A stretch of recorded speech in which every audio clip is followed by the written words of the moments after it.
I'm Michael Jordan, speaking to you from the U.S. state of New Jersey, where I'm quarantining from the COVID-19 pandemic. Hong Kong is one of the world's great cities and financial capitals, yet it's once again burst into global headlines due to violent clashes between anti-government protesters and Hong Kong police. But this is a far cry from the Hong Kong that I grew to love as a journalist and visiting professor.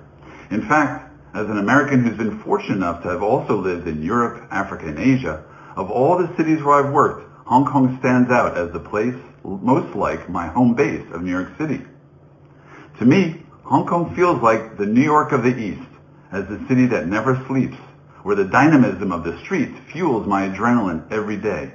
I'd walk for hours, photographing ordinary people living their lives, then sit in a cafe to write about my experiences, like these photos and stories.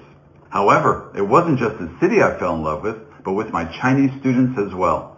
From 2009 to 2016, I was a 7-time visiting scholar at Hong Kong Baptist University, spending 6 weeks each year teaching international journalism to about 100 graduate students.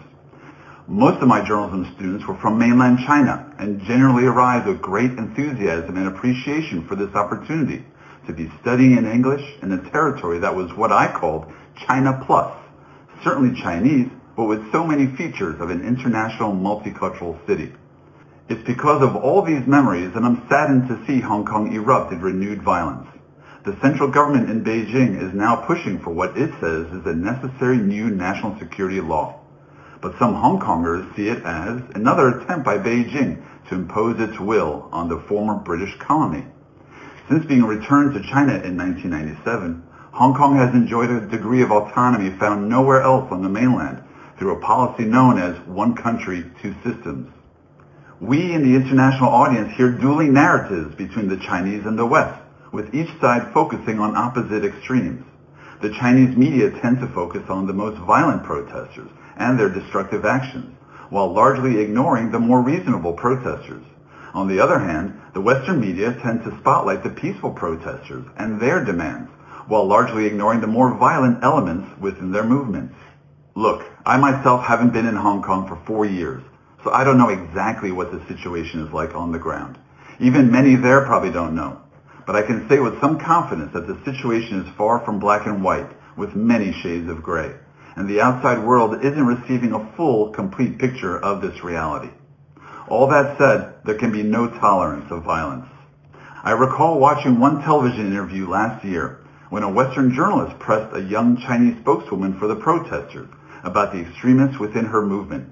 She refused to denounce the violence, basically asking, well, what can we even do to control those who are more violent?